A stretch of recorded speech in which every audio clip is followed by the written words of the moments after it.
नमस्कार मंडळी, मी Sneha the radiant woman या माझ्या यूट्यूब चॅनलवर तुमचं स्वागत करते. सो मंडळी, आज आहे माझ्या सोलो ट्रिपचा दिवस 7वा आणि माझ्या शेड्यूलच्या ठरल्याप्रमाणे मी निघणार होते आज बनारसवरून बोधगयाला जाण्यासाठी.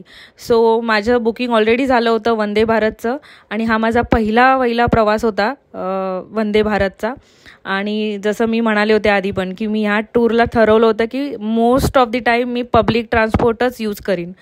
सो वंदे भारतमध्ये जाता क्षणी खूप छान वाटलं. गेल्याच आम्हाला आधी पाणी सर्व करण्यात आलं आणि न्यूजपेपर, त्यानंतर चहा आणि मस्त नाश्ता आणि मस्त प्रवासाचा आनंद घेत मी माझा नाश्ता संपवला.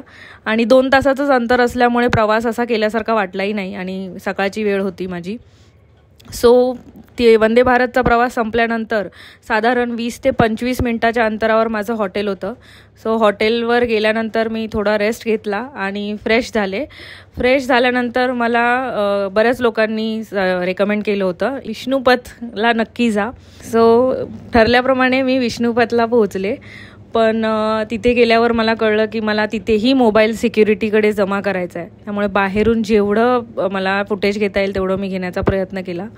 सो विष्णुपथ ही अशी जागा आहे जिथे गेल्यावर मला कळलं की आपला जन्म आणि मृत्यू एकाच जागी कसा कनेक्ट होतो ह्याचं दर्शन किंवा ह्याची अनुभूती देणारं ही जागा आहे. कारण एका साईडला मंदिराच्या एका भागामध्ये देवांचं पूजन केलं जातं आणि दुसऱ्या भागामध्ये आपलं अंतिम संस्कार केले जातात. सो येस, आतमध्ये गेल्यानंतर कळलं की मंदिर पूर्णपणे पुरातन आहे. अजूनही दगडी बांधकाम असलेलं मंदिर आहे.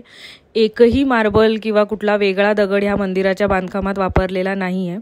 सो मंदिराची एक स्टोरी अशी आहे की भगवान विष्णूंनी गयासुराचा वध इथेच केला होता आणि असं म्हणतात की त्याच्या छातीवर विष्णूजींनी पाय दिला.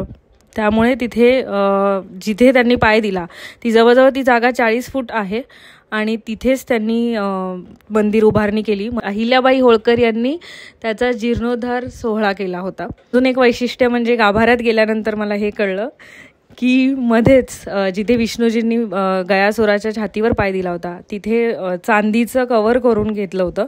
सो तिथे आपण जेव्हा ॲज अ विष्णूजींची पूजा करायला जातो तिथे पाया पडताना लक्षात आलं की बऱ्याच लोकांचे पिंड तिथे पूजले गेले होते. सो हे तेच आहे की जिथे आपण देवाची पूजाही करतोय आणि काही लोक तिथे त्यांची पिंडही पूजत आहेत. सो मंदिर खूप सुंदर होतं. मंदिर फिरता त्याला लागूनच एक नदी आहे, नदीचा घाट आहे आणि तोही बघण्यासाठी खूप सुंदर आहे.